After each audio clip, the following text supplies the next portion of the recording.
Hey, it's Katura, and with our new echoes that arrived, I wanted to do a beginner's guide to echoes, how to get them, how to level them up, and things like that. First up, in the popular deals section, you can get echo crystals, coins, and legendary memory vials. Legendary memory vials are pretty amazing because they let you choose whatever echo you want. You can choose between using the orange gems, which is the free in-game currency, or pink gems. To me, the pink gems is kind of expensive, so I don't ever do that. To obtain more free legendary memory vials, coins, and echo crystals, you can get them in the seasonal shop in each tab. To unlock the premium exclusive tab, you have to buy a magic pass. But it's pretty awesome to be able to get lots of free stuff here. You can also get random legendary echoes, although I didn't get lucky and get Ginny or Voldy from those. You can also get free echo crystals from the note exchange. This is from getting note cards in Forbidden Forest runs by doing them with friends, but it even counts with offline friends, so that's nice as well. You can get 2 of the 1,000 packs per week, or every single day this 201 resets, so that's also nice. And the regular wares tab that's up on the top left there also will have echo crystals, but they will cost orange gems. You can also get echo conversion spheres, coins, echo crystals, and a free memory vial from the free magic pass, but if you want more, the deluxe magic pass does offer a lot more as well. Another place to get free echo crystals and coins is from the social club shop. It resets every week, and you have to use your social club crest in order to buy them. You get more crests from doing quizzes and dances, and you get just a limited amount from the club adventures. So if you're really wanting to be able to get a lot of crests, I suggest doing quizzes and dances every week to earn those club crests right there, and then you can get coins, echo crystals, and a lot more. I usually get the epic trading coin down there because that's worth it to me, and I haven't done a lot of quizzes, unfortunately, so I should get up on that because it is a lot of free stuff that you can get. They also often have seasonal activities that give you echo crystals and coins, like you can see here with the Charms Trials, you get free echo crystals. And every single day you can do interactions with the various animals around Hogwarts to get coins or echo crystals. It's completely random, but you can do up to 15 interactions a day.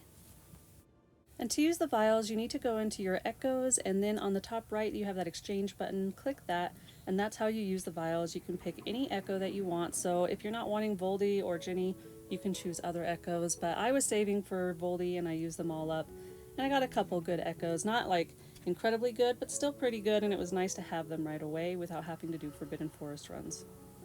Of course, you can also get your echoes from the Forbidden Forest. You can get them from your car. For me, it's a Griffin, but for most people, it will probably be a car.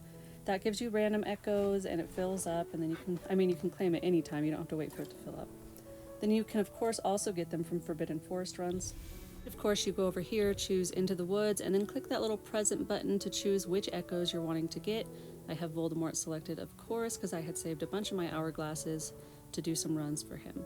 But you can select any echoes that you're wanting. You're not guaranteed an echo. Sometimes you'll just get, like if I got Harry or Bella and not Voldemort, which is just the name of the game sometimes. You can also refill your lanterns with orange gems. The first one is the cheapest, and then the price goes up and up from there. I do think the first one is a good deal if you're wanting more coins or a chance for echoes, but other than that, it starts getting kind of expensive, and that's up to you on how you want to spend your orange gems. And for those that don't know, you can invite offline friends, which is what I usually do when I do forest runs. I know most people know this, but just in case you didn't, you can just click the plus button to invite an offline friend. It makes it really easy and fast, so you're not disturbing anybody. Just in case you're a little worried about, if they're busy and they don't want to help, you can still get offline friends to help, which is nice. Then you can see I got my extra lantern, and I just click auto, so then it's just going to auto run and go really fast. You can auto run with people that are actually there. It's just they have to click it too, so everybody has to click auto for it to go really fast. And auto can be a little frustrating because it's just going off of, AI or whatever, and they don't always make the best decisions, but it still makes it go fast. So as long as your levels are high enough and you can know you can pass the level, then it's definitely worth doing auto just to get it done quickly. And here I like to quickly unpress auto so it doesn't start automatically if I have another lantern that I don't want to use up. But you can see I did get lucky, and I did get a pretty high Voldemort Echo, though unfortunately it's not really anything I actually want for Voldemort, so I was pretty bummed in that. You can see it's just Harry, Robin, and a centaur, which I don't use with Voldemort. And of course, to be able to get legendary echoes from the forest runs, you need to be completing the solo exploration. The higher you get, the better echo levels that you get as well, and the better echo levels that you'll get from your car too. And you also have to get to a certain level to be able to do auto runs, so just be sure you're working on that so you can get your better echoes and be able to do auto runs. Look at your echoes, of course, go to your charms book and then click the echo that you have, and it will take you to see all your other echoes. And then you'll see about what you want to level up and what you have. You can see I can see my new one there, which I'm not going to level up because I don't like him for Voldemort at all.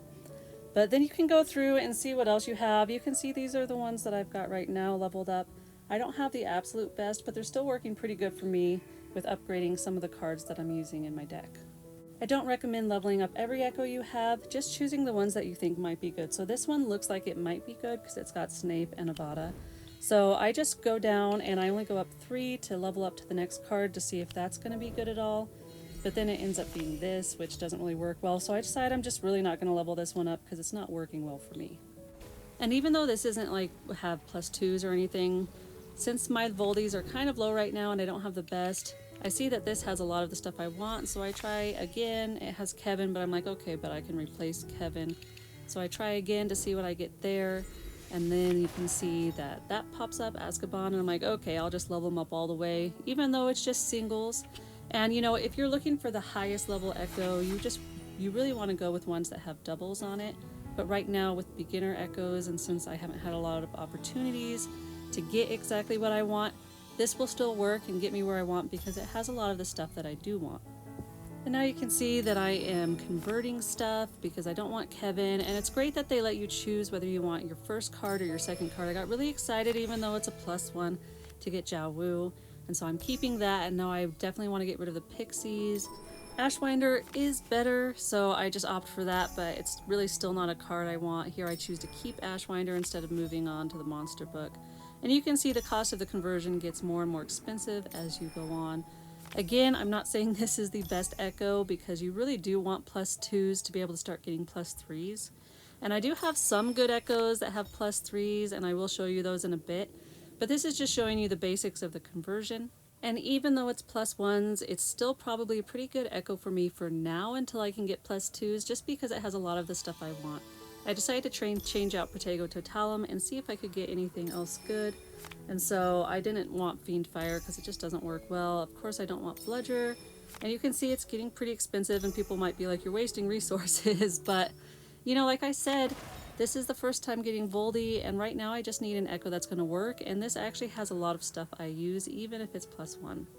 For as long as I've been playing, I only have really 3 that I think are really good 3 echoes, which is Ron, McGee, and Hermione, that have really good levels on them.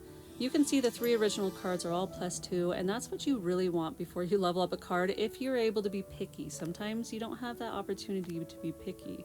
But in order to get Ron leveled up to get another +3, I need to get that Bard's Tale leveled up. Any of the single ones, they need to get leveled up to have 2 on them in order to get the full value of the echo with 3 bonuses added. So like with this McGee, I would need to get Incarcerus leveled up to a +2 card, but you can see I'm pretty much out of conversion spheres. I only have 1 left. You can get free conversion spheres from the seasonal shop, which is really nice, and other than that, they usually cost a lot of money. Sometimes they give them for free, but not that often, unfortunately. Because once you've done a lot of conversions on an echo, it's either going to cost you orange gems or conversion spheres. And I don't like to spend orange gems. I think it's just way too expensive, and I like to save my orange gems for other things as well. You can see I have this good Hermione Echo too, because Hermione, as you know, works really well with Whizbang. I also have these twins, but it's really not a twins that I want, so that's pretty unfortunate. But yeah, I would definitely say Ron, Hermione, and McGee are my top 3 echoes that I do have, even though I'm really not that much of a Hermione player myself. And if you're running low on echo crystals, you can convert any echoes that you don't want into echo crystals. You can see here I have some purple Voldemorts that I don't want, so I get rid of those right away. But then I definitely look, you can see what the echo is right there. And then I'm going to look and determine, do I want to keep this and maybe try it, or do I want to just get rid of it because it's not what I want from a Voldemort echo. So it's really good to know what card you're wanting and what's worth it. Like I said, those 3 cards, if you can get all 3 of those to be +2s, that's a really good echo to begin with, and might be worth it to level up if it's cards that you want. Because it's really easy to run low on echo crystals and coins, of course, get more hard to come by the more you're leveling up your decks and your echoes. So there's a point where you need to get really picky and really choose what you're wanting to level up and spend your resources on. For me, like I said, the reason I spent those resources on the Voldemort I have now is just because right now I just need stuff that's going to work well, and I'm going to get more picky as time goes on. But that's also why this is more of a beginner's guide, because sometimes you just don't get those +2s like other people get, and you just have to work with what you have. I know it's more optimal to get the +2s, but sometimes you're not that lucky, and I'm barely that lucky. So it's important to know when to work with what you have and when you can actually be picky. Not everybody has the resources to get all the echoes in the world and find the best ones, and sometimes you really just don't get lucky, unfortunately. So to sum it up, if you can be picky, just go for the +2s to get the best echo possible, but if you need something that will work for now, it's okay to go on the +1s, because not everybody can afford to be picky, and you just need something that will work. With that said, thank you guys so much for watching. I really appreciate your support.